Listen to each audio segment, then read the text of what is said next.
Bismillahirrahmanirrahim. Alhamdulillahi rabbil alamin. Assalatu wassalamu ala nabiyyina Muhammadin va ala alihi va ashabihi ajma'in. Amma ba'd. Assalomu alaykum va rahmatullohi va barakatuh. Rasululloh sollallohu alayhi vasallam Shomdan kelayotgan karvonning xabarini eshitib, uni yo'lini to'sishlik uchun 314 ta sahobisi bilan chiqqan bo'ldi. Rasululloh sollallohu alayhi vasallam Madinadan Badrga 2-hijriy yil Ramazon oyining 12-kunida chiqdi. Payg'ambarimiz Madinadan tashqariga chiqqanidan keyin qo'shini bilan to'xtab, qo'shinni bir qator ko'zdan kechirdi. Hamda u yerda Baro ibn Ozib va Abdulloh ibn Umarlarni ko'rib, yoshlari kichkina bo'lganligi uchun, yosh bola bo'lganligi uchun ularni ortlariga qaytarib yubordi. Shomdan karvonni boshqarib kelayotgan Abu Sufyon Quraysh karvonlariga tez-tez hujum bo'lib turganligi uchun nohata bir ehtiyotkorlik bilan ish tutdi. Karvon yuradigan yo'lga o'zidan avval odamlarni yuborib, yo'lni xotirjam yoki xotirjam emasligidan xabardor bo'lib turardi. Badrga yaqin kelgan paytda Abu Sufyon karvonni to'xtatdi-da, oldiga o'zi o'tib bir xabar olib kelmoqchi bo'ldi. Rasululloh sollallohu alayhi vasallam ham karvonning qayerdaligidan xabari yo'q. Xabar topib kelishligi uchun ikki sahobasini, Busbus ibn Amr va Adi ibn Abi Zarbalarni oldiga yubordi. Shu vaqtda Abu Sufyon ham chiqib kelayotgan edi. Payg'ambarimizning bu ikki sahobasi Busbus bilan Adi Badr suvi oldiga kelganida, Badr suvi oldida bir kishi o'tirgan edi.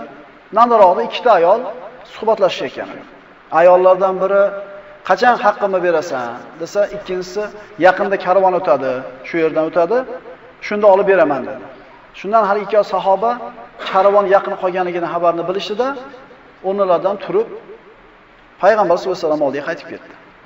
Ular ketishi bilan Abu Sufyon keldi u yerga. Kelib qarasa bir odam o'tiribdi. Boshqa hech kim yo'q, ayollar ham ketgan edi. Hali odamning oldiga borib turib Abu Sufyon "Bu yerga biror bir odam keldimi shu yaqin o'rtada?" Hali kishi aytdiki, "Ana u yerda ikkita odam o'tirgan edi, ana ayollarning gaplarini eshitib turib ketishdi" dedi. Abu Sufyon daholardan edi. U oddiy odam emas, nohata bir hiylakor, makkor odam edi. Ikkala sahoba to'xtab turgan, tuyalarini tushib turgan joyga bordi-da, tuyalarning axlatini topdi. Olib axlatni titib ko'rdi. Titib ko'rdi, tuyaning axlatining ichidan xurmoning donalari chiqdi. Ya'ni qaysi arab qabilasi tuyalarini xurmo bilan boqadi? Xurmosini ko'pligidan. Faqatgina yasribliklar. Demak, bu yerga payg'ambarimizning odamlari kelganligi va karvonni yaqin qolganligidan, yaqin karvonni kelishligidan xabar topganligini bildi-da, shoshganicha karvonga ortiga qarab qaytib ketdi. Abu Sufyon payg'ambarimizning qo'shinidan omonda qolmasligini tushunganidan Makkaga karvonni himoya qilishlik uchun Qurayshdan yordam so'rab odam jo'natdi. Bu ishga Domdom ibn Amr ismli bir kishini tanladiki, bu kishi nihoyatda odamlarni e'tiborini tortishlikka nihoyatda usta odam edi. Domdomga Abu Sufyon aytdiki, "Sen borib Makkadan menga yordam so'ra.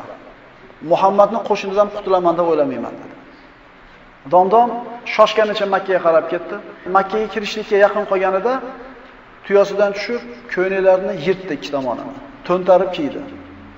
Tuyasini burnini jarohatlab turib, tuyani oqqan qonidan tuyani o'ziga ham surtdi. Qondan olib turib o'ziga ham surtdi. Uni ko'rinishidan hatto bir vahimali bo'lib, xuddi urushdan zo'rg'a qutulib qochib kelgan odamning ko'rinishiga keldi. Makkaga kirishi bilan baqirishni boshladi. Al-G'avs, al-G'avs, al-Latimata, al-Latima. Odamlar uni baqirig'iga yig'ilib kelib to'planishdi. "Nima bo'ldi? Nima baqiryapsan?" desa, haligilarga javob bermadi-da, odamlar to'plangandan keyin yana yurib ketdi. Ketib borar ekan, "Al-G'avs, al-G'avs, al-Latimata, al-Latima" yordam beringlar degan ma'noda. Bir joyga to'xtadi, yana odam to'plandi, odam ko'paydi atrofida. "Nima bo'ldi?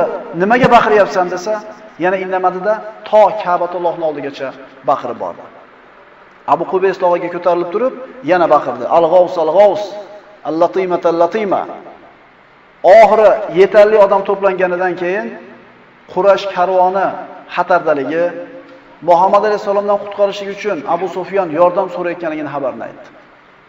Bu Abu Sufyon boshqarib kelayotgan karvonni boshqa karvonlardan farqi, avvalgi karvonlar ma'lum bir Qurayshning sayyid boylarini karvoni bo'lardi. Bitta odamning moli bor. Endi bu karvon Alloh taoloning taqdiri, Qurayshdagi hamma savdogarlarning moli bor edi. Shuning uchun Makka oyoqqa turdi. hamma karvonni himoya qilishlikka harakatga tushdi. Badrga chiqmagan Quraysh sayyidlaridan Abu Lahab. Uni chiqmasligining sababi Qurayshning sayyidlaridan biri Abu Lahabdan qarzi bor edi. Abu Lahab unga sen meni o'rnimga chiqdim deb aytsang, ya'ni meni o'rnimga karvon himoyasiga chiqsang, men sendan shu qarzimni kechaman dedi. U rozi bo'ldi. Shu sababli Abu Lahab jangga nimaga karvon himoyasiga chiqmadi. Chiqmaganlar yana bittasi Umayyah ibn Halaf. Bilolning xo'jayini. Qurayshning eng katta sayyidlaridan. Chiqmasligining sababi ajib bo'ladi.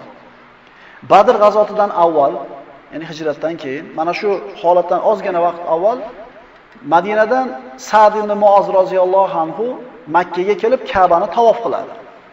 Sa'd Yasribning sayyidlaridan biroq qattiq deya olmaydi. Umayya uni tavof qilayotganini ko'rib, musulmonligini bilib turib so'kdi, haqorat qildi. Shunda Sa'd Umayyaga qarab, "Sen meni so'kasanmi?" dedi. O'rtamizdagi ish so'kish bilan bitmaydi. Rasululloh biz seni qatl qilishimizni aytdi. Payg'ambarimiz havodan gapirmasligini yaxshi bilishardi mushriklar. Bu xabardan qo'rqdi. Qayerda dedi? Makkadanmi yo Makkaning tashqarisidami deganida Sa'd bu haqida gapirmadi dedi. Ana shu xabardan xabardor qo'rqqanligi uchun chiqmaslik niyati bilan Ka'baga suyanib o'tirdi. Ka'baga suyanib o'tirar ekan, hamma yugurib, harakat qilib yuribdi, Umayyah ibn Halaf o'tiribdi. Qurayshning boshqa sayyidlaridan Uqbat ibn Abi Muayyid qo'liga atir ko'tarib kelib, Umayyani oldiga kelib shunday tutdi. "Ey Umayya, bu atirlardan sepib oling" dedi. Chunki siz ayollardansiz dedi. Butun Quraysh katta kichigi karvonni himoya qilishga harakat qilib tursa, siz o'tirib olasizmi dedi. Deganida turib harakat qildi, o'zini qatl qilishiga qarab chiqib oldi. Quraysh chiqishlikka tayyor bo'ldi. 950 yoki 1000 ga yaqin askarni tayyorlab, endi chiqamiz deyishdi-yu, lekin chiqishlikka ikkilanib qolishdi. Sababi shu holatdan ozgina vaqt avval Quraysh bilan Kanona qabilasi o'rtasida bir mushkila bo'lgan edi. Kanonalik bir kishi Makkalik bir kishini qatl qildi, o'ldirib qo'ydi. O'lgan Makkalikni, Qurayshlikni akasi ukasini diyasini to'lab Kanonadan diya talab qildi. Kanona qabilasi o'ldirilgan odamga diyasini berdi. Shu bilan mushkila hal bo'ldi. Endi Qurayshligini o'ldirgan, diya to'lagan hali Kanonalik bir qancha vaqt o'tgandan keyin Makka ga kelgan paytda haligi diyani talab qilgan aka boya Kanonalikni o'ldirib qo'ydi. O'ldirib qo'ydida Ka'baga borib osilib oldi. Endi Kanona diya talab qiladi. Kanona urug'i Qurayshdan bizni odamimizni o'ldirgan kishini bizga topshirasan dedi. Qurayshning izzati g'ururi tutib bermayman dedi. Shunday qilib Quraysh bilan Kanona o'rtasida mushkila paydo bo'lgan edi. Ana shu mushkulani eslab turib, Quraysh agar chiqib ketib qoladigan bo'lsa, Makka ga Kanona hujum qilishlikka fursat poylab turgan edi. Yo birorta sayyidlardan bittantasini asir qilib olish kerak Kanonaliklar, yoki Makka ga hujum qilishlik kerak. Shunda ular ikkilanib turganida ularni mana shu taraddudidan qaytarishlik uchun iblis keldi. Iblis kelib aytdiki, bu iblis Payg'ambarimiz sollallohu alayhi vasallam hijrat qilganida orqasidan quvigan Suroqat ibn Malik suratida keldi. Eslaymiz-a? Payg'ambarimiz Kisroni bilay uzuylarni va'da qilgan.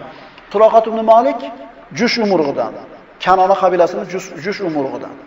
Aytdiki, men dedi, Kanona sizlarga hujum qilmasligiga kafilman, men sizlarni himoyamga olaman, bemalol borib kelaveringlar dedi. Ya'ni ularni mana shu ishga shijoatlantirgan kim bo'ldi? Iblis bo'ldi. Alloh taolo bu haqida Qur'onda shunday bir oyatlar nozil qildi. Va iz zayyana lahumush shaytonu a'malahum va qala la g'oliba lakumul yawma minan nas va inni jarun lakum. Bu Qurayshni mana shu ishlarga targ'ib qilgan doim shayton bo'ldi. O'shanda shayton ularga qilayotgan ishlarini chiroyli ko'rsatib, bu kun sizlardan g'olib bo'ladigan biron odam yo'q. O'zim sizlarning homiyingizman dedi. Shayton boshladi. Dorun Nadvada payg'ambarimizni o'ldirishlikka maslahat qilayotganda shayton kelib maslahat berdi. Badrga chiqishlikka Qurayshni shayton undayapti. Aqabada payg'ambarimiz ansonlar bilan bay'at berishganida shayton baqirdi. Uhudda payg'ambarimiz chuquriga qilib tushganda shayton baqirdi Muhammad o'ldi. Qarang, bu mushriklarga maslahat berayotgan, yo'l ko'rsatayotgan, shijoatlantirayotgan kim? Kimni ko'ryapti bu mushriklar? Shayton ularga maslahat beryapti. Chunki inson bunday qarash kerak atrofida. Hali yo'l ko'rsatayotgan, maslahat berayotgan odamlar kim? Odam ko'rinishdagi shaytonlar emasmikan? To'g'ri qilyapsan, boblading, anday qil, manday qil dedi, o'zi asli surishtirib qarasangiz, Alloh va rasuliga umuman to'g'ri kelmaydigan gaplar gapirayotgan bo'lishi mumkin. Ularni mana shu Badr g'azotiga chiqishlikka shayton shijoatlantirdi. Shunday qilib Quraysh karvonni himoyasiga chiqib ketdi. Bu vaqtda payg'ambar alayhisalom hali Quraysh qo'shini chiqqanidan xabari yo'q. 314 ta sahobasi bilan hali ham karvonni xabarni istab ketar edi. Tayyorgarliklar. Makkaga xabar yetib borganidan keyin Quraysh 950 yoki 1000 kishilik qo'shin bilan chiqdi. Ularda hammasi tuyani ustida. Yana 90 ta 100 ta yeyishlikka ham alohida tuya olishib olgan. 200 ta otni o'zlari bilan olib chiqishdi. Ammo musulmonlar bo'lsa, urush uchun chiqishmagan edi ularning niyati, karvonni yo'lini to'sish edi. Shuning uchun bor yo'q 314 ta odamga 2 ta ot, 70 dona tuya bor edi, xolos.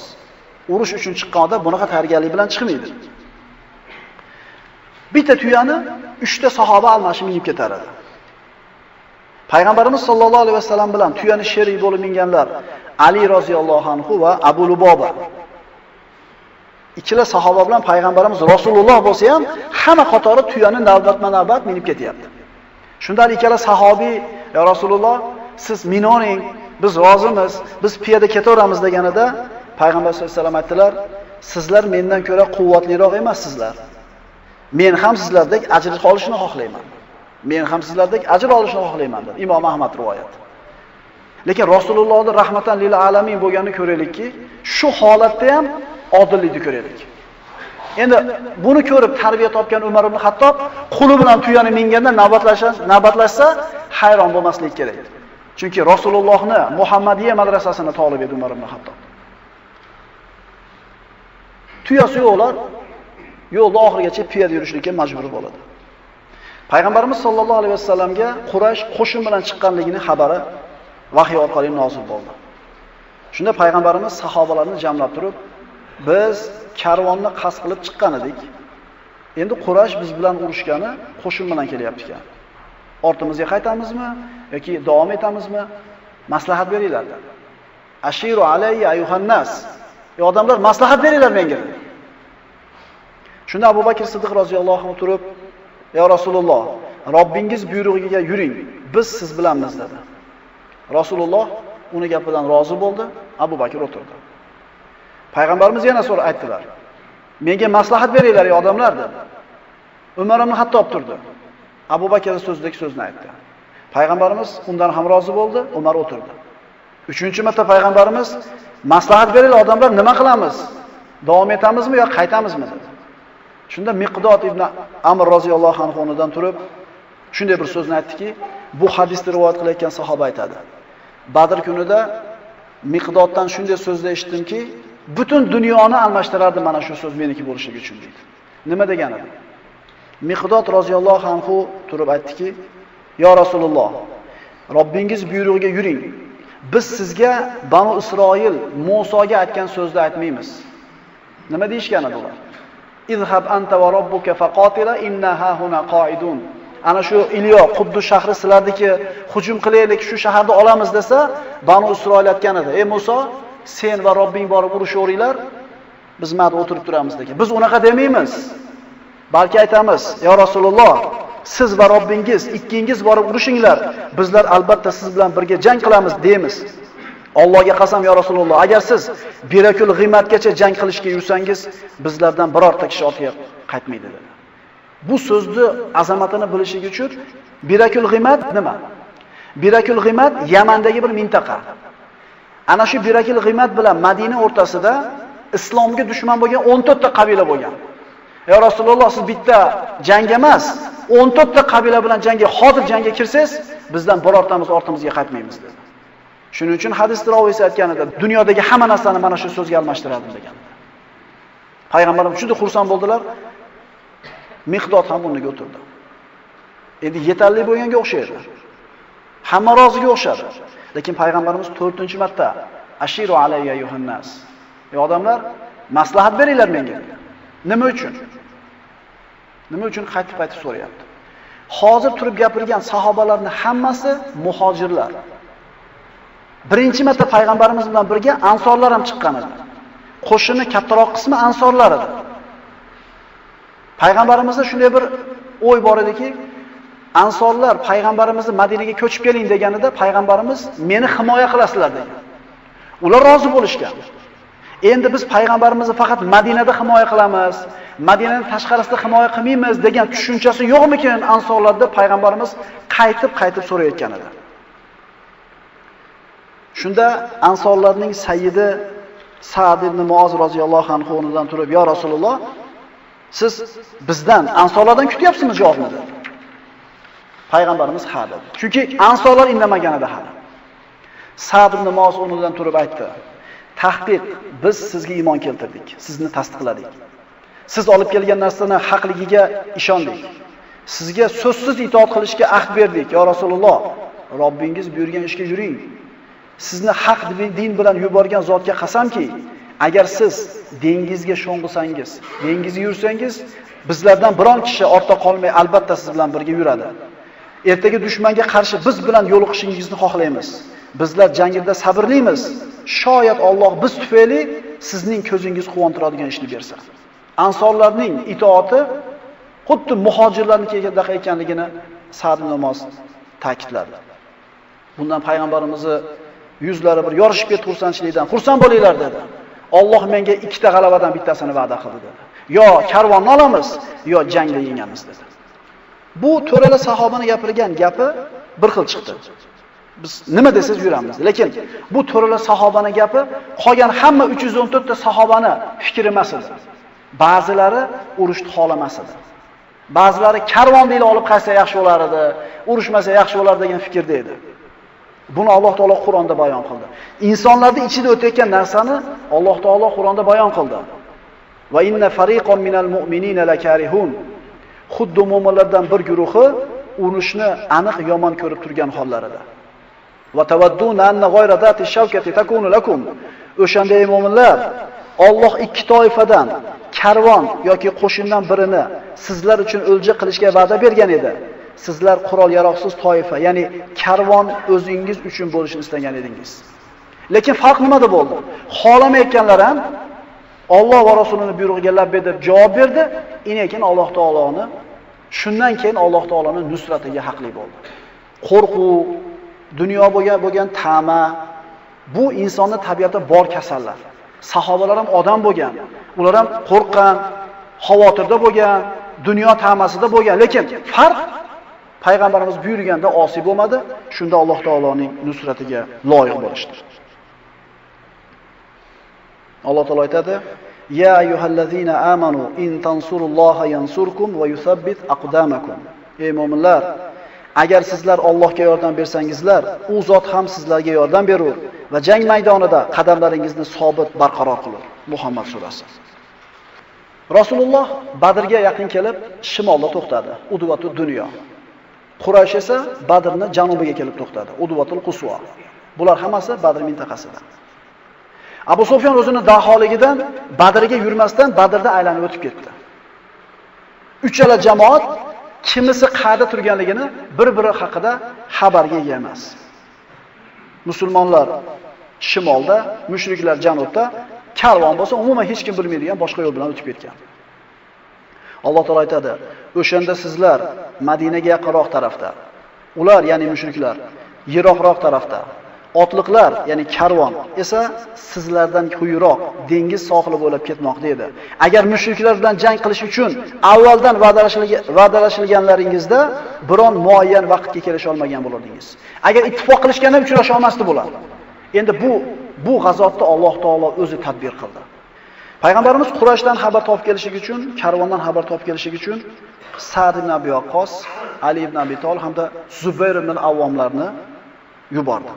Bu sahobalar Badrga kelishganida Quraysh qo'shinidan ikkita bola suv olgani kelgan edi. Haligilarni tutib olib kelib, musulmonlar muoskariga qo'yib qo'yishdi. Rasululloh namoz o'qiyotganda bu ikkovini so'roq qilishni boshladi. Sahobalar bu ikkovi boladan so'rayapti. Kimsizlar? Falonchi, falonchi. Qayerdansizlar? Makkadanmiz. Kim bilan keldinglar? Quraysh qo'shini bilan. Aytdi-ku, sahobalarning ba'zilari karvonda qolyapti. Yo'q, yolg'on gapirishdik. Senlar Abu Sufyonning karvonidansan. Urushni boshlash. Yo'q, Allohga qasam biz Quraysh qo'shini bilan. Oxiri uraverganligidan kaltadan qutulish uchun aytgan bo'pti dedi. Bo'pti, biz o'sha Quraysh karvondamiz dedi, ini tek qo'yishdi. Shunda Rasululloh sollallohu alayhi vasallam namozini o'qib bo'lganlardan keyin subhanalloh. Sizlarga to'g'risini aytsa urdinglar. Yolg'on gapirsa holi qo'ydilarmi? Bularda bari musulmonlar karvonni umidida ekanligiga bitta dalil hisoblanadi. Abu Sufyon qochib ketdi. Karvon omonda, mushriklarning qo'shini orqa tomoniga o'tib olgan, odam jo'natdi. Bo'ldi, karvon qutuldi, qaytaveringlar dedi. Elchi mushriklarning qo'shiniga kelib xabarni aytdi. Endi Quraysh nima uchun kelgan edi bu yerga? Karvonni himoya qilganimi? Karvon qutuldi. Quraysh qo'shini orasida orqaga qaytamiz degan gap tarqadi. Banu Zuhraliklar, Banu Zuhra urug'i biz karvonni himoya qilgani kelgan edik.